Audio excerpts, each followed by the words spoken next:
할렐루야. 여러분 반갑습니다. 오늘 다니엘서 5장을 통하여 하나님이 주시는 큰 은혜가 있기를 축원합니다. 기도드립니다. 역사의 주제자가 되시는 하나님, 시대말의 비밀을 선지서를 통하여 말씀하여 주셨사오니 감사합니다. 오늘도 다니엘서를 통하여 큰 은혜가 되고 깨달음 있게 하시고 이 말씀을 우리 생활 속에 실행함으로 말미암아 하나님이 함께 동행하는 복된 역사가 있게 하옵소서. 주의 종을 성령의 도구로만 사용하여 주시고 성삼의 하나님 영광 받아 주옵소서. 예수님 이름으로 기도합니다. 아멘. 오늘은 하나님의 사랑의 경고라고 하는 주제로 다니엘서 5장 말씀을 함께 나누고자 합니다. 먼저 1절부터 16절을 요약해 드리면, 바벨론 왕, 마지막 왕이죠, 벨사살 왕 때에 귀족 1000명을 위해서 왕실에서 거대한 잔치를 베풀었는데, 거기는 왕을 비롯하여 귀족들, 왕후들, 후궁들과 더불어 술을 마시게 되었습니다. 술을 마시다가 예루살렘 성전에서 탈취해온 성전 기명을 가져오게 하고 하나님의 선물로 술을 마십니다. 그리고서는 금은, 구리, 쇠, 나무, 돌로 만든 신들을 찬양하게 됩니다. 이제 갑작스럽게 사람의 손가락이 나타납니다. 왕실벽에 사람의 손가락만 나타난 그 손가락으로 글이 씌워지는데, 그 광경을 지켜본 왕이 두려워 떨었습니다. 얼굴빛이 사색이 되고 넓적다리가 녹아내리고 무릎이 부딪히는 엄청난 두려움과 공포 속에 있게 되면서 왕이 소리질러 갈대아 술사 점장이 지혜자들을 다 부르라 하고 그 벽에 사람 손가락으로 기록한 그 글자를 읽고 해석하도록 이렇게 종용을 했습니다. 만일 그 글자를 읽고 해석을 하는 자에게는 내가 자색 옷을 입히고 목에다가 금사슬을 들이우고 나라의 셋째 통치자를 삼으리라, 이렇게 했습니다. 그러나 아무도 능히 그 글자를 읽거나 해석하지를 못했어요. 이렇게 큰 공포 속에 있을 때에 왕의 어머니 태호가 이렇게 나타나 가지고서 왕 보고 무서워 떨지만 마시고, 왕이 부친 때에 지혜자의 어른을 삼은 다니엘이라는 자가 있는데, 그분은 마음이 민첩하고 지식과 총명이 있어서 은밀한 것을 다 밝히 드러낼 수 있는 분입니다.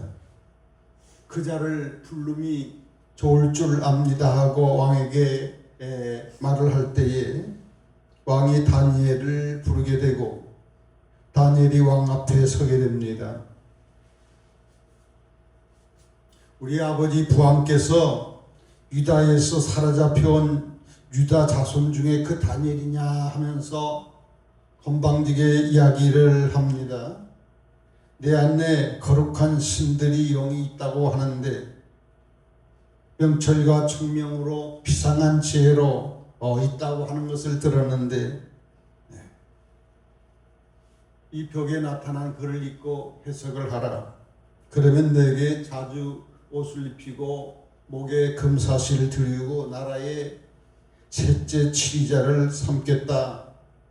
다른 박사들 불러봤지만은 읽지도 못하고 해석을 하지 못했다, 이렇게 이야기를 하면서 다니엘에게 간절히 이렇게 요청을 한 때에 다니엘이 17절 보니까 왕에게 대답을 합니다. 왕의 예물은 왕이 친히 가지시고 왕의 상급은 다른 사람에게 주옵소서. 그럴지라도 내가 왕을 위하여 이 글을 읽고 그 해석을 아뢰겠습니다. 그랬습니다. 예물은 왕이 친히 가지시고 왕의 상급은 다른 사람에게 주옵소서. 그럴지라도 이런 세상의 이익과 상관없이 전혀 영향받지 아니하고 주저없이 하나님에게서 계시된 진리를 왕에게 선포해야 되겠다는 굳은 의지를 나타내면서 진정 선지자의 면모를 나타내고 있습니다. 다니엘을 우리가 앞서서 살펴본 게 다니엘서 2장 17절에 하나님께서 다니엘에게는 지혜를 주시고 또한 특별히 꿈과 환상을 해석할 수 있는 능력을 선물로 주신 바가 있습니다. 그래서 다니엘서 2장에서는 느부갓네살 왕의 꿈을 아무도 알지도 못하고 해석하지 못했지만 다니엘은 하나님이 주신 은사로 그 꿈을 알고 해석하게 되었습니다. 지난 장 4장에도 보면 느부갓네살 왕이 두 번째 꿈 환상의 계시를 하나님께로부터 받았는데 아무도 그것을 해석할지 못했지만 하나님의 은사를 받은 지혜를 받은 다니엘이 그 꿈을 해석한 일이 있었습니다. 이런즉 하나님께로부터 오는 계시는 인간의 지혜로 인간의 지식으로 아무도 해석할 수가 없지만은 하나님께서 지혜와 계시의 성령을 주시면 하나님의 그 비밀들을 깨닫게 될 수가 있습니다. 에레미야도 고백한 것처럼 에레미야 11장 18절에 하나님께서 내게 알려주셨기 때문에 내가 알게 되었습니다. 이것이 바른 겸손한 모습인 줄로 압니다. 우리도 하나님의 계시 특별히 앞으로 되어질 마지막 비밀인 요한계시라든지 선지자들이 참으로 어렵습니다만 인간의 지식이나 책으로 알 수가 없어요. 우리가 겸손히 하나님 앞에 성령의 인도하심을 성령의 감동을 구할 때에 하나님께서 기가 막히게 깨닫게 해 주실 수 있는 줄로 믿습니다. 저기에 서 있는 저도 하나님께 기도하고 물으면서 하나하나 신기하게 하나님께서 해석해 주시는 그런 체험들을 종종 하기에 이릅니다. 그러면서 18절에 왕이여 지극히 높으신 하나님이 왕이 붙인 느부갓네살에게 나라와 큰 권세와 영광과 위엄을 주셨고 선친 왕 느부갓네살 왕에게 일어났던 일들을 벨사살에게 설명을 합니다. 하나님께서 선친 왕에게 큰 권세를 주셨기 때문에 백성들과 나라들과 언어가 다른 모든 사람들이 그의 앞에서 떨며 두려워했고 왕의 임의대로 죽이기도 하고 살리기도 하고 임의로 높이면 임의로 낮춘 그런 권세를 나타내는데 이것은 다 지극히 높으신 하나님이 왕의 부친에게 다 주셔서 그렇게 된 겁니다. 그랬습니다. 우리 다니엘서에도 자주 나타나는 그러한 낱말은 지극히 높으신 하나님이 자주 나와요. 사장에서는 무려 5번씩 나온 것을 살펴봤습니다. 지극히 높으신 하나님. 다니엘서는 하나님의 주권에 대한 것이 주제일제인데 하나님이 얼마나 높으시고 위대한지를 다니엘을 통하여 계시해 주고 있습니다. 우리는 항상 지극히 높으신 하나님을 우리가 믿고 있다는 것을 영광스럽게 생각해야 될 줄로 믿습니다. 지극히 높으신 하나님, 지극히 높으신 하나님을 우리가 믿고 그분께로부터 모든 좋은 은혜와 축복들과 은사들을 우리들이 받고 있음을 알고 정말로 감사하면서 그분께 영광을 돌려야 될 줄로 믿습니다. 20절에 그가 선친왕 느부갓네살이 왕이 마음이 높아지며 뜻이 완악하여 교만이 행함으로 왕에서 폐해가 된 바 있었습니다. 왕의 영광이 빼앗겼습니다. 사람들 중에 쫓겨났습니다. 왕의 마음이 들짐승의 마음과 같았습니다. 들나귀들과 함께 살고 소처럼 풀을 뜯어먹는 그런 신세가 되었습니다. 왕의 몸이 하늘에 이슬에 젖으며 지극히 높으신 하나님이 사람 나라를 다스리시며 자기 뜻대로 누구에게 그 자리에 세우신 줄 알기에 이르렀습니다. 그랬습니다.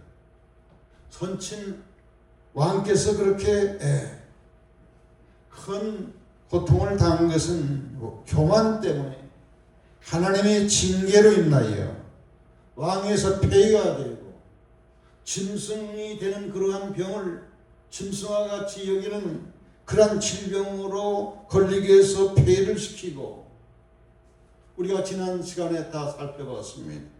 7년 동안 들짐처럼 소처럼 풀을 뜯어먹으면서 찬이슬을 맞으면서 지낸 가정에 회개하여 나중에 하나님께서 긍휼을 베푸셔서 하나님께서 이성을 주시고 지혜를 회복시켜서 다시 왕의 자리에 복귀한 사실은 왕께서도 아버지에게 일어난 일들이니까 너무나 생생한 역사의 사실을 왕도 알았을 것입니다. 벨사살이여 왕은 그의 아들이 되어서 다 알고도 아직도 마음을 낮추지 않았습니다. 그러면서 선지자 다니엘이 무서운 책망이 매서운 책망이 왕에게 가해지는데 아버지에게 일어났던 그 생생한 역사적인 그러한 사건을 교훈으로 이렇게 받아야 되는데 다 알면서도 아직도 마음을 낮추지 않고 교만했다는 겁니다. 도리어 자신을 하늘의 주제보다 높이고 하나님보다 높이고 하나님의 성전 그릇을 가지고 왕 앞에 가져다가 왕과 귀족들과 왕후들과 후궁들이 다 그곳으로 술을 마시고 왕이 또 보지도 듣지도 못하는 그 먼 구리, 쇠, 나무, 돌로 만든 신상들을 찬양하고 도리어 왕의 호흡을 주장하시고 왕의 모든 길을 작정하시는 하나님께 영광을 돌리지 아니했습니다. 매서운 책망을 왕에게 목숨을 걸고 왕을 책망을 합니다. 다 알고서도 아직도 도리어 아버지 때에 일어난 그 일들을 보면서 자녀된 도리로서 그 교훈을 본받아서 나는 정말로 겸손해야 되겠다. 내가 선친의 좋은 업적들을 나중에 선친은 온 세계 만방에 하나님의 영광을 선포하고 하나님을 증거하는 그런 좋은 금잡탑을 내가 이해해야 되겠다 이런 마음을 가질 수 있지만은 하나님의 성전 기물을 가지고 여자들과 더불어 술을 퍼마시질 않는가. 술 취해가지고서 하나님이 가장 싫어하는 신상들을 찬양하지 아니하는가. 오히려 왕의 호흡을 주하라. 왕의 목숨을 주장하고 왕의 앞길을 다 섭리하시고 작정하시는 그 하나님께는 마땅히 영광을 돌려야 되는데 듣지도 못하고 말하지도 못하는 금은 구리쇠 나무 돌로 만든 신상들을 찬양을 했습니다. 그런 까닭에 그런 연고로 이러므로 24절에 그의 앞에서 이 손가락이 나온 겁니다. 사람의 손가락이 나타나서 이 글을 벽에다가 기록한 것인데 그 글자를 읽습니다. 아무도 읽지를 못했지만 다니엘은 하나님의 은사를 받아 청명으로 글자를 읽는데 글자가 어떤 글자가 벽에다 기록됐다? 메네, 데겔, 우바르시. 벽에 딱 손가락 하나가 나타나가지고 이 글을 쓰는 거예요. 하나님의 이 역사는 인간의 이성으로, 지성으로, 어떤 과학으로 해석할 수가 없는 부분이 이해될 수도 없는 부분이에요. 그러나 하나님의 총명을 받은 은사를 받은 다니엘은 벽에 기록된 그 글을 읽었습니다. 뿐만 아니라 해석을 합니다. 자, 벽에 기록된 손가락 하나가 나타나가지고서 기록한 그 글을 해석하는데 메네라는 뜻은 하나님이 이미 왕의 나라 시대를 세워서 그것을 끝나게 하셨다 합니다. 메대란 말은 세다, 계수하다는 의미입니다. 하나님께서 왕을 세워보고 계수해본 결과 왕은 이제 끝나게 되었습니다. 생명도 끝, 정권도 종말, 거대한 세계적인 대바벨론 제국도 이제 끝이 된다는 의미다 이 말이에요. 그리고 데겔이라는 글의 의미는 왕을 저울에 달아보니 부족함이 보였다 합니다. 데겔이라는 말은 달다, 무게를 달다, 하나님의 기준, 하나님의 공의로 이 왕의 행동 고지를 달아보니까 미달이 되었다 하는 겁니다.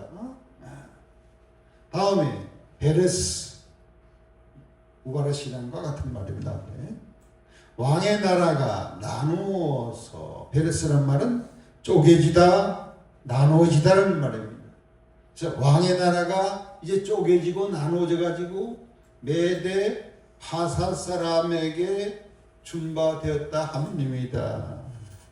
결국은 큰 성 바벨론이 화려한 큰 세계적인 대제국이 이 오늘 본문에 나오는 이 벨사살 왕의 교만으로 인하여 제국이 끝나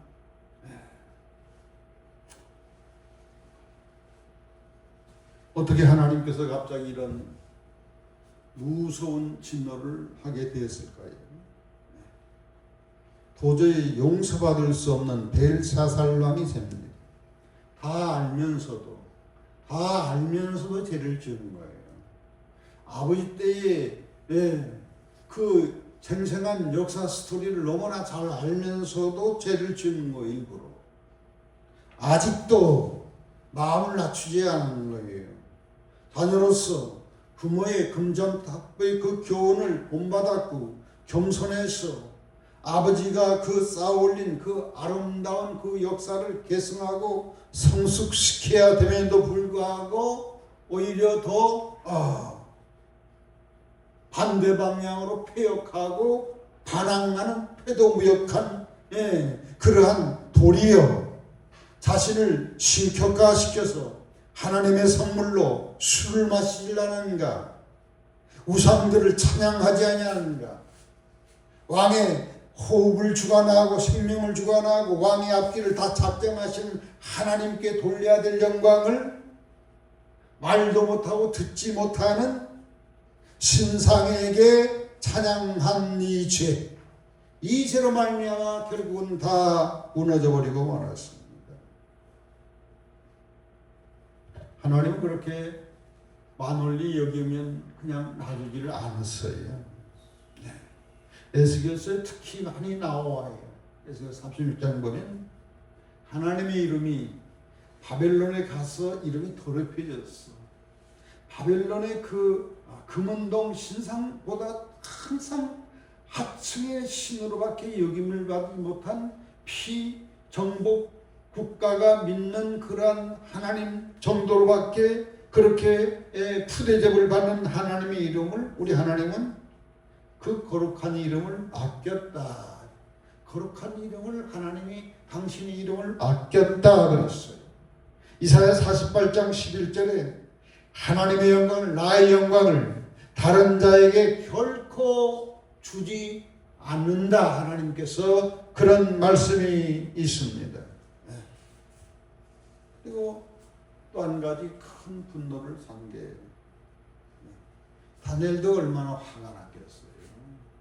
앞 시간에 말씀드렸지만은 아버지 느부갓네살 왕에게 몇 년을 공들였다. 그가 변화되고 하나님을 찬양하고 하나님을 증거하는 왕으로 되기까지 얼마 동안 16살부터 대략 40년 동안 왕을 사랑하고 왕을 섬기고 왕을 위하여 기도하고 변화되기를 위하여 기도하고 그래서 응답받아가지고 40년 만에 왕이 변화되는 역사가 일어난 거예요.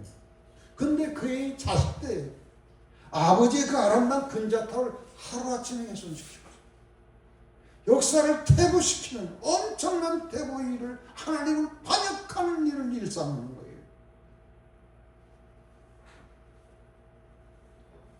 그래서 에레미야 선지자 입장에서 얼마나 기가 막히고 얼마나 슬프겠어. 단순히 선지자의 분노와 의분이 아닌 슬픔이 아니라 하나님 아버지의 슬픔인 줄로 믿습니다. 하나님께서 이방 왕이지만 느부갓네살 왕을 사랑하셔서 당신이 너무나 사랑하는 종 다니엘을 옆에 두게 해서 그를 통하여 하나님 메시지를 듣고 그의 섬김 속에서 기도의 섬김 속에서 변화가 이런 하나님이 얼마나 사랑했어. 그러나 그의 아들이 완전히 바꿔버립니다. 이와 비슷한 예가요. 이스라엘 역사 속에서 아주 악한 대표적인 악한 왕이 있어요. 기억나십니까? 누구죠? 므낫세 왕. 그의 아버지는 누구죠? 히스기야입니다. 히스기야는 하나님 앞에 온전한 위대하고 훌륭한 왕이에요. 기도로 나라를 경영하는 우상들을 다 제어하고 나라를 믿음의 반석 위에 탁 세워놓은 히스기야 왕인데 아버지가 죽자 그의 아들이 므낫세가 왕이 됐는데 도로 우상들을 다 세워놓고 심지어 왕실도 세워놓고 심지어 하나님의 성전 마당에도 우상들을 세워서 백성들로 하여금 다 강제로 다 하나님을 떠나서 우상을 섬기도록 하고 다음에 하나님의 종 선지자들을 얼마나 많이 죽였는지 수도 예루살렘에 이 끝에서부터 저까지 성도들의 피, 선지자의 피범벅을 만들어놨어요. 그때 이사야도 선지자 이사야도 톱으로 평을 당했다고 하지 않습니까? 그래서 하나님께서 얼마나 노예했는지 여러 군데서 하나님이 노예한 게 나오는데 대표적으로 열왕기하 23장에 보면 그 크게 타오르는 진노, 그 크게 타오르는 하나님의 진노를 돌이키지 아니하고 므낫세에게 여호와를 경록해 하게 하는 그 모든 경로 때문에 나라가 망하고 하나님께서 예루살렘을 성전을 버려버렸다고 했어요. 물론 자세히 그 내용을 읽어보면 나중에 늙음하게 회개는 해요. 회개는 해요. 왕에서 하나님이 버렸다가 다시 왕으로 복귀시켜요. 먼 나라로 이렇게 세 사람 맡겨서 이렇게 끌려가겠다가 얼마나 회개했는지. 하지만은 근본적인 하나님의 그 뜻은 돌이킬 수가 없다. 사랑하는 성도 죄종 여러분, 우리 때에 세운 아름다운 신앙의 금자탑이 우리 자식들을 의해서 하루아침에 훼손될 수가 있기 때문에 나의 다음 세대, 내 자식, 손자들을 위하여 미리 충분히 기도하시고 그들을 믿음의 반석 위에 확실히 세워놔야 될 줄로 믿습니다. 자, 이 왕이 다니엘이 그 글자를 읽고 해석하는 것을 보고 참 깜짝 놀랐어. 역시 우리 아버지가 참 귀하게 썼던 그 다니엘 놀라면서 약속한 대로 다니엘에게 자주 새 옷을 입히고 목에는 금사슬을 목에다 걸고 온 제국에 조서를 내려서 나라의 셋째 통치자, 어쩌면 왕 다음 자리를 최고의 자리를 이렇게 했습니다. 그래서 참 저 다니엘서를 이렇게 연구하면서 여러분과 함께 나누는 세상 놀라운 게 다니엘은 생각해 보십시오. 16살에 바벨론으로 포로가 돼서 40년 동안 최고위층에 이렇게 왕실에 있고 그의 아들 때에도 벨사살 때에 최고위층에 있고 다음에 메데 다리오 왕 때도 최고 고위층 수석 총리 자리에 있고 다음에 또 제국이 또 바꿔져서 페르시아 파사 제국 때 고레스 왕까지 그럼 70년 동안을 80세가 되고 90세의 노인에게도 불구하고 계속적으로 최고위층에 앉은 거예요. 하나님이 세운 줄로 믿습니다. 하나님의 쓰신 줄로 믿습니다. 그를 통하여 왕을 변화시키고 그를 통하여 온 세계 만방에 하나님의 말씀을 선포하기 위해서 다니엘 그렇게 존귀함을 있게 하신 줄로 믿습니다. 상 주시고 피하시고 세우시는 절대 주권자 우리 하나님 앞에 다니엘처럼 진실함을 지키는 우리 모두가 되어야 될 줄로 믿습니다.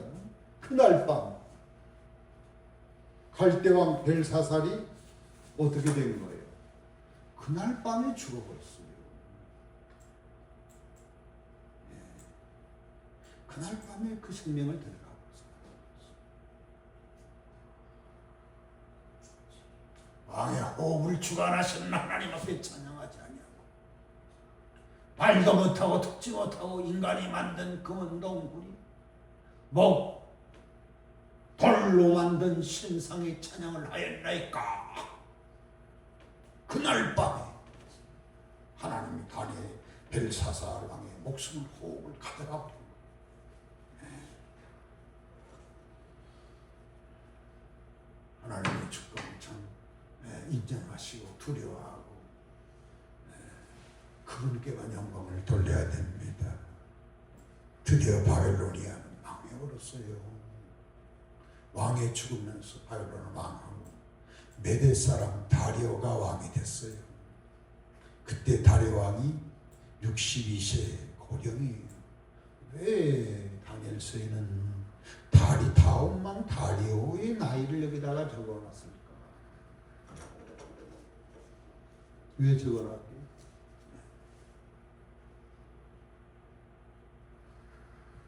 다리오 왕은 불과 몇 년밖에 못합니다. 그 다음 페르시아 고레스라고 하는 역사적인 굉장히 중요한 인물이 새벽을 여는 여명을 여기서 역사에 주관하는 하나님께서 보여주신 놀란 하나님의 주권 섭리를 여기서 우리가 알 수가 있겠습니다. 조금 이따 이 부분 조금 더 설명하겠습니다. 우리가 결론적으로 오늘 다니엘서 5장은 교만한 왕을 하나님께서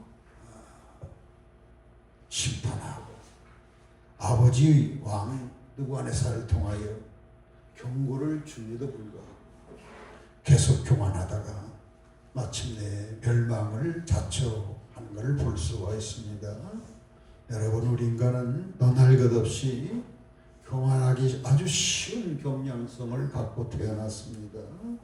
우리 타락한 인간의 최종 목표는 이 땅의 부와 명예입니다.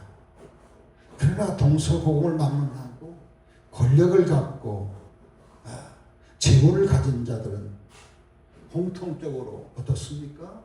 거만하고 교만합니다. 그래서 눈을 멀게 합니다. 그래서 방향을 잃어버리고 말아요. 그러다가 다 하나님의 심판을 받은 겁니다.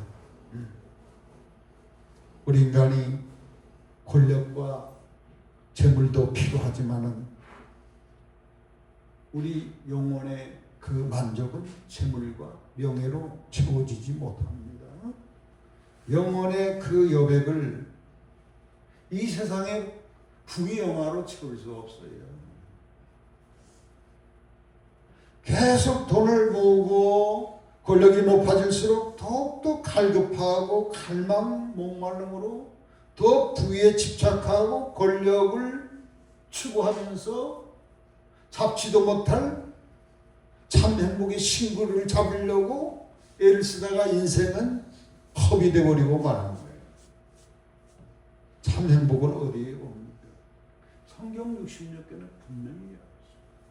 우리 인간의 참 행복, 참 만족은 우리 인간을 지으신 하나님 안에 있다. 하나님과 사랑하고 교제하는 가운데 그분의 말씀을 사랑해서 그 말씀대로 순종함으로 복을 받아야 된다는 거예요. 그러면 내 안에 천국을 체험하고 생활의 천국을 체험하고 죽고 난 다음에는 영원한 내세에서 영생복락으로 계속 이어지는 이런 삶을 살 수 있다는 것을 강조하고 있습니다. 우리가 세상 사람처럼 헛된 신구를 쫓아서 인생을 허비할 게 아니라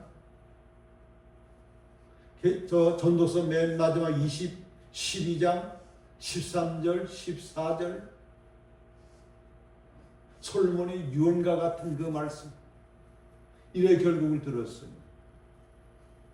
하나님을 경외하고 그분 말씀대로 순종하고 이것이 인생의 본분입니다. 이 땅의 부귀영화는 하루아침에 사라져 버릴 수가 있습니다. 그래서 이 벨사살이 죽으면서 그 거대한 바벨론 제국이 무너지지 않습니까? 이거는 선지서 이사야나 예레미야나 에스겔이나 다니엘도 마찬가지죠. 예수님 오시기 직전에 이 세상이 제국이 그렇게 망할 것을 예언하는 거예요. 우리가 계시록 공부할 때 이 부분에 대해서 계시록 특히 18장에서 충분히 숙지를 했습니다. 큰 성 바벨론이 무너집니다. 우리가 사는 이 세상이 다 불타버립니다. 이게 제 말이 아니에요.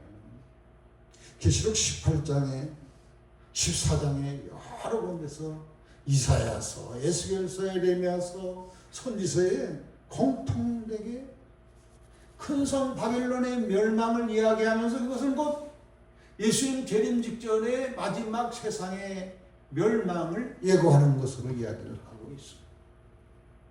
오늘 본문에도 바벨론이 망하는 걸로 이렇게 벨사살 왕의 준골 끝나면 좋은데 다리오가 왕이 되고 몇 세까지 통치, 왜 그걸 더 보태서 계시를 하셨냐?